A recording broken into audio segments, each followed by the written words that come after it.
ಇಲ್ಲಿ ವಿಶಾಲ್ ಮಾರ್ಟ್ ಅಂತಹ ದೊಡ್ಡ ಶಾಪಿಂಗ್ ಮಾಲಲ್ಲಿ ಏನಾದರೂ ಸಿಗುತ್ತಾ, ಅದು ಸಾಧ್ಯನಾ ಅಂತ ನೋಡೋಕ್ಕೆ ಕೊನೆವರೆಗೂ ನೋಡಿ, ನಿಮಗೆ ಗೊತ್ತಾಗುತ್ತೆ. ಫಸ್ಟ್ ಎಂಟರ್ ಆದ ತಕ್ಷಣ ಕ್ಲಾಸ್ ಸೆಕ್ಷನ್ ಸಿಗುತ್ತೆ ಗುರು. ಇಲ್ಲಿ ನಂಗೆ ಅರ್ಥ ಆಗಿದ್ದು ಏನಂದರೆ, ಇಲ್ಲಿ ಕಾಸಿಗೆ ತಗಂತೆ ಕಜಾಯ ಅಂತ ಅಷ್ಟೇ.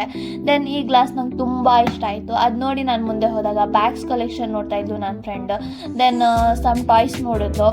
ಅದನ್ನು ಮುಂದೆ ಬಿಟ್ಟು ನಾನು ಅವಳು ಸೇರಿ ಹುಡ್ಕೋಣ ಅಂತ ಸ್ಟಾರ್ಟ್ ಮಾಡಿದ್ವಿ. We select to check the stationery first, ಅಲ್ಲಿ ನಮ್ಮ ಬಜೆಟ್ಗೆ ಏನಾದರೂ ಸಿಗ್ಬೋದು ಅಂತ. ಬಟ್ ನಾವು ಫೇಸ್ ಮಾಡಿದ್ದ ರಿಜೆಕ್ಷನ್ಸ್ ಗುರು. Then bedroom decors and slippers ಅದೆಲ್ಲ ಔಟ್ ಆಫ್ ಬಜೆಟ್ ಅಂತ ಗೊತ್ತಿದ್ರು ನೋಡೋಕ್ಕೇನು ದುಡ್ಡು ಕೊಡಬೇಕಾ ಅಂತ ಅದು ನೋಡಿದ್ವಿ. ನೆಕ್ಸ್ಟ್ ಲಿಫ್ಟ್ ಯೂಸ್ ಮಾಡಿ ಫಸ್ಟ್ ಫ್ಲೋರ್ಗೆ ಹೋದ್ವಿ. ಅಲ್ಲಿ ಎಂಟರ್ ಆದ ತಕ್ಷಣವೇ ಮೆನ್ಸ್ ಕಲೆಕ್ಷನ್ ಗುರು, ಅಲ್ಲಿ ಏನೂ ಸಿಗಲಿಲ್ಲ. ದೆನ್ ನಾವು ನೆಕ್ಸ್ಟ್ ಸೆಲೆಕ್ಟ್ ಮಾಡಿದ್ದೆ ಸ್ನ್ಯಾಕ್ಸ್ ಸೆಕ್ಷನ್. ಅಲ್ಲಿ ಏನಾದರೂ ನಮ್ಮ ಬಜೆಟ್ಗೆ ಸಿಗುತ್ತೆ ಅಂತ ಹೋಪ್ ಇಟ್ಕೊಂಡು ಹೋದ್ವಿ. ಅಲ್ಲಿನೂ ಎಕ್ಸ್ಪ್ಲೋರ್ ಮಾಡ್ತಾ ಎಲ್ಲ ಔಟ್ ಆಫ್ ಬಜೆಟ್ ಥಿಂಗ್ಸೇ ಸಿಕ್ಕಿದ್ದು ಗುರು. ದೆನ್ ನನ್ನ ಫ್ರೆಂಡ್ ಬೇರೆ ಸೆಕ್ಷನ್, ನಾನು ಬೇರೆ ಸೆಕ್ಷನ್ ಹುಡ್ಕಕ್ಕೆ ಸ್ಟಾರ್ಟ್ ಮಾಡಿದ್ವಿ ಬೇಗ ಮುಗಿಲಿ ಅಂತ. ದೆನ್ ಅವಳು ನನಗೆ ಕಾಲ್ ಮಾಡಿದ್ಲು, ನಂಗೆ ಸಿಕ್ತು ಅಂತ. ದೆನ್ ನಾನು ಹೋಗಿ ನೋಡಿದ್ದೆ. ನಾನು ಹೋಗಿ ನೋಡಿದಾಗ ಅವಳು ಹೇಳಿದ್ದೆ, ಈ ಸೋಪ್ ಸಿಕ್ತು ಅಂತ. ಸೋಪ್ ಒಂದೇ ಗುರು, ಅದೊಂದು ₹6 ಸೋಪ್ ಅಷ್ಟೇ ಸಿಕ್ಕಿದ್ದು. ನಾನು ಎಕ್ಸ್ಪ್ಲೋರ್ ಮಾಡೋ ಜಾಗದಲ್ಲಿ ನನಗೆ ಸಿಕ್ಕಿದ್ದೆ ₹10 ಪಾರ್ಲೇಜಿ ಬಿಸ್ಕೆಟ್.